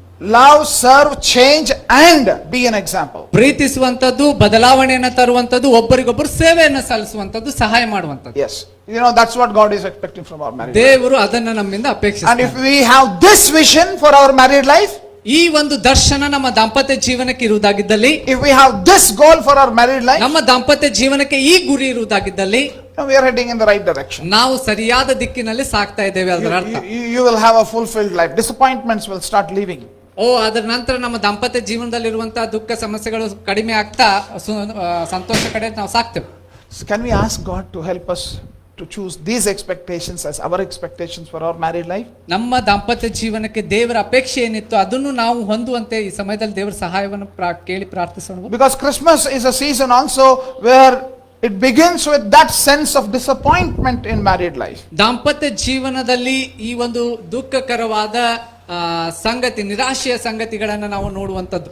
It begins with that. ಅದರಿಂದ ಮೂಲಕವಾಗಿಯೇ ಈ ಒಂದು Christmas ಆರಂಭವಾಗ್ತದೆ. You know, Mary is unhappy. ಈ ಮರಿಯಳು ಸಂತೋಷವಾಗಿಲ್ಲ. Joseph is also unhappy. ಇಲ್ಲಿ ಯೋಸೇಫನು ಸಹ ಸಂತೋಷವಾಗಿಲ್ಲ. Oh, we were expecting our married life with this and that. ನಮ್ಮ ದಾಂಪತ್ಯ ಜೀವನ ಹೀಗಿರ್ತದೆ ಹಾಗಿರ್ತದೆ ಅಂತ ಅಪೇಕ್ಷೆಯೊಡನಿದ್ವು. God steps in. ಆದ್ರೆ ದೇವರು ಅಲ್ಲಿ ಪ್ರವೇಶಿಸ್ತಾನೆ. God helps them to know that God has a purpose for their married life. ದೇವರು ಅವರಿಗೆ ಸಹಾಯ ಮಾಡ್ತಾನೆ, ನಿಮ್ಮ ದಾಂಪತ್ಯ ಜೀವನಕ್ಕೆ ನನಗೆ ಉದ್ದೇಶ ಇದೆ ಅನ್ನೋದನ್ನು ತಿಳಿಸ್ತಾನೆ. And once we accept God's purposes in our married life, ಆ ಒಂದು ಸಂಗತಿಯನ್ನು ನಮ್ಮ ದಾಂಪತ್ಯ ಜೀವನದಲ್ಲಿ ದೇವರ ಅಪೇಕ್ಷೆಯನ್ನ ನಾವು ಪಡೆಯುವಂತದ್ದು ಬಹಳ ಮುಖ್ಯ. ನಾವು ಅಪೇಕ್ಷಿಸ್ತೇವಾ ಅದನ್ನು ಸ್ವೀಕರಿಸುವಾಗ married life will be fulfilled. ನಮ್ಮ ದಾಂಪತ್ಯ ಜೀವನ ಸಂಪೂರ್ಣವಾಗಿ ಪರಿಪೂರ್ಣ ಸಮೃದ್ಧಿಯಾಗಿರ್ತದೆ. If you run after the world's goals, ಲೋಕದ ಒಂದು ಗುರಿಯನ್ನಿಟ್ಟುಕೊಂಡು ನಾವು ಓಡುವುದಾಗಿದ್ದಲ್ಲಿ you'll never be satisfied. ನೀವು ಯಾವಾಗಲೂ ಸಹ ತೃಪ್ತಿಯನ್ನು ಹೊಂದೋದಿಲ್ಲ. So at this time, shall we take time to pray for each other? And I request Pastor Bina to come along, and we would like to pray for all of us, especially as husband, as wife. We both will be praying for you. And if there is a comment or an observation that you want to make, you also can make. But then that this is our time to pray for each other. ಈ ಸಮಯ ನಾವು ಒಬ್ಬರಿಗೊಬ್ಬರು ಪ್ರಾರ್ಥಿಸುವಂತ ಸಮಯ. So can we stand to our feet?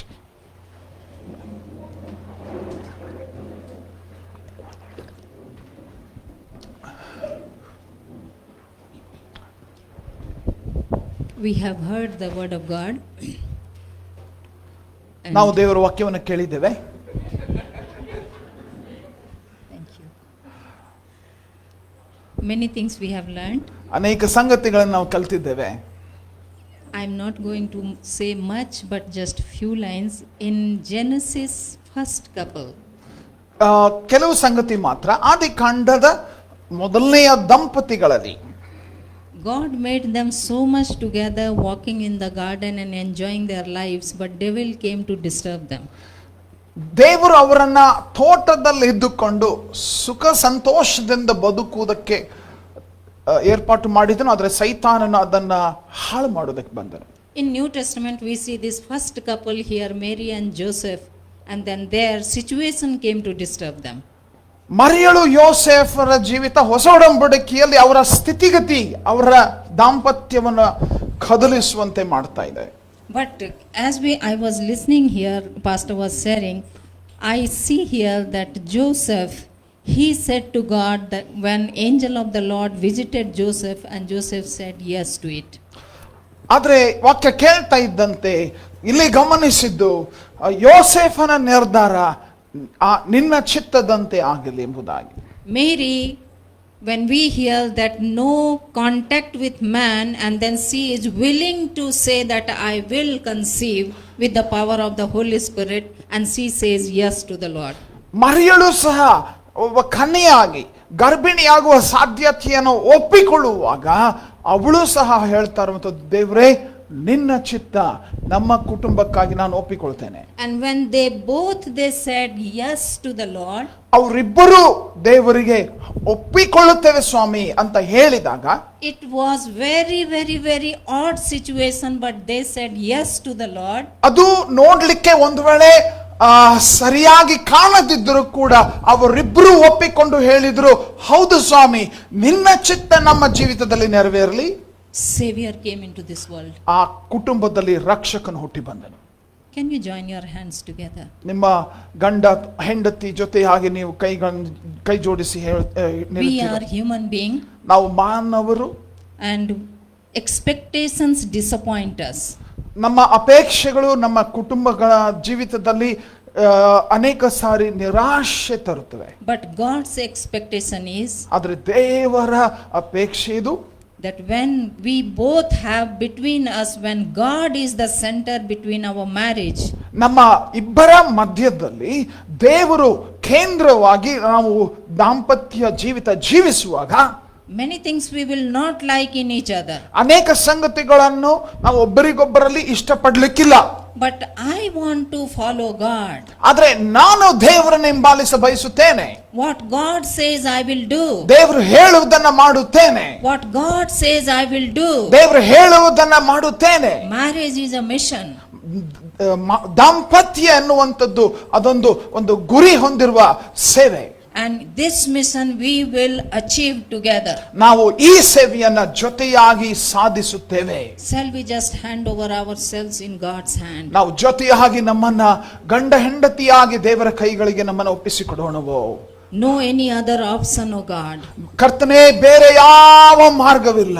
We as wife, husband, ನಾವು ಹೆಂಡತಿ ಗಂಡ ಜೊತೆಯಾಗಿ, not only physically one, oh God, ಶಾರೀರಿಕವಾಗಿ ಒಂದಾಗಿರುವಂತದಷ್ಟೇ ಅಲ್ಲ ಸ್ವಾಮಿ, but our mind, spirit, body, and our mission and call, everything one, oh God. ನಮ್ಮ ದೇಹ, ಆತ್ಮ, ಪ್ರಾಣ, ಜೀವನದ ಗುರಿ, ದರ್ಶನ ಪ್ರತಿಯೊಂದು ಒಂದಾಗಿರುವುದಕ್ಕಾಗಿ. Why not I need to be broken? Why not I need to be bent? But Lord, I want to say yes to you, oh God. ಕರ್ತನೇ, ನಾನು ಮುರಿಯಲ್ಪಡಲಿ, ಜಜ್ಜಲ್ಪಡಲಿ, ಆದರೆ ನಿನ್ನ ಚಿತ್ತ ನನ್ನ ಜೀವಿತದಲ್ಲಿ, ನನ್ನ ಕುಟುಂಬದಲ್ಲಿ ನೆರವೇರಲಿ. Hold each other's hand. ನಿಮ್ಮ ಒಬ್ಬರಿಗೊಬ್ಬರು ಕೈಗಳನ್ನು ಜೊತೆಯಾಗಿ ಹಿಡಿದುಕೊಂಡು ಪ್ರಾರ್ಥಿಸಿ, surrender to God, ದೇವರಿಗೆ ಸಮರ್ಪಿಸಿಕೊಳ್ಳ್ರಿ. like Joseph and Mary,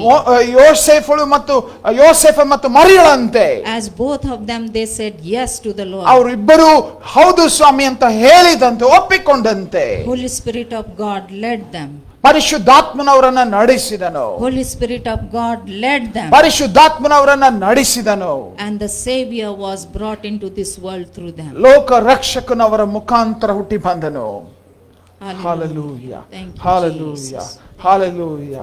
ಸರ್ವಶಕ್ತನಾದ ದೇವರೇ, ನಿನ್ನ ಪರಿಶುದ್ಧ ಸನ್ನಿಧಾನದಲ್ಲಿ ನಾವು ಕುಟುಂಬವಾಗಿ ನಮ್ಮನ್ನು ಒಪ್ಪಿಸಿಕೊಡುತ್ತೇವೆ ಸ್ವಾಮಿ. Yes, Lord. ಕರ್ತನೇ, ನಮ್ಮ ನಿರ್ಬಲಾವಸ್ಥೆಯಲ್ಲಿ ನಿನ್ನ ಬಲ ಪೂರ್ಣ ಸಾಧಕವಾದದಂತ Yes, Lord. ನಂಬಿ ಕರ್ತನೇ, Thank you, Jesus. ನಾವು ಪ್ರೀತಿಸುವ ವಿಷಯದಲ್ಲಿ, ನಾವು ಬದಲಾಗುವ ವಿಷಯದಲ್ಲಿ, ನಾವು ಸೇವೆ ಸಲ್ಲಿಸುವ ವಿಷಯದಲ್ಲಿ, ನಾವು ಮಾದರಿಯಾಗುವ ವಿಷಯದಲ್ಲಿ, ನಿನ್ನ ಅಪೇಕ್ಷೆಯನ್ನ ನಮ್ಮ ಕುಟುಂಬಗಳಲ್ಲಿ ನೆರವೇರಿಸುವ ವಿಷಯದಲ್ಲಿ ನಮ್ಮನ್ನ ನಾವು ಒಪ್ಪಿಸಿಕೊಡುತ್ತೇವೆ. Lord, we commit ourselves Yes, in the Lord. expectation of God that we will love, we will serve, Yes. we will change, Yes. and we will be an example Amen. of the relationship Thank that you, Christ Jesus. has with the church. And we pray, oh God, we submit ourselves and Yes. we pray that Yes, you will Lord. give us the strength. ನಮಗೆ ಬಲ ಕೊಡು ಸ್ವಾಮಿ, Yes, ನಮಗೆ Lord. ಬಲ ಕೊಡು. Yes, Lord. ನಾವು ಲೋಕವನ್ನ ನೋಡಿ ಲೋಕದ ಸಂಗತಿಗಳನ್ನ ಗುರಿಯಾಗಿಟ್ಟುಕೊಂಡು ಬದುಕುವಂಥದ್ದಲ್ಲ. Yes, ನಾವು Lord. ಬದುಕುವುದಾಗಿದ್ದಲ್ಲಿ ದೇವರು ನನ್ನ ಜೀವಿತ ನನ್ನ ಕುಟುಂಬದಿಂದ ಅಪೇಕ್ಷಿಸುವಂತ ಆ ಅಪೇಕ್ಷೆಯ ಪ್ರಕಾರ ನಾವು ಜೀವಿಸಿ ಆ ಹೊಂದಬೇಕಾದ ತೃಪ್ತಿಯನ್ನು ಹೊಂದುವುದಕ್ಕಾಗುವಂತೆ ಸಹಾಯ ಮಾಡು. ನಮ್ಮ ಸಂಗಡ ಈ ದಿವಸ ಮಾತನಾಡಿದಕ್ಕಾಗಿ ಸ್ತೋತ್ರ.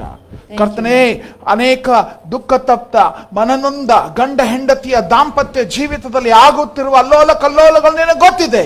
ಆದ್ರೆ ಈ ಸಮಯ, ಈ ದಿನ ಆ ಕುಟುಂಬಗಳನ್ನು ಗುಣಪಡಿಸುತ್ತೇವೆ, ಆ ಕುಟುಂಬಗಳನ್ನು ಗುಣಪಡಿಸುತ್ತೇವೆ.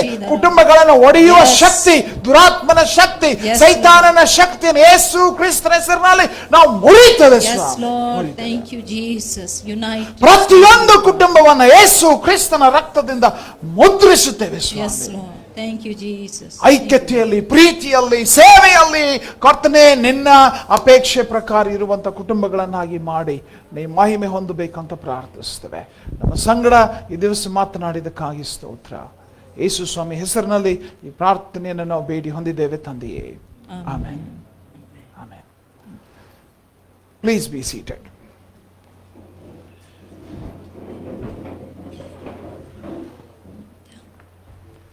Thank you so much. Premana, want to come? Okay. Thank you, Pastor. I just want to say, I just wanted to say all of you when you were standing that just give a tight hug to your wife or husband. You can do that. It is your wife or your husband. Okay? You can do that. Not looking at others, but do yours. Okay? And it's always good that we should look forward. One Hindi song is there.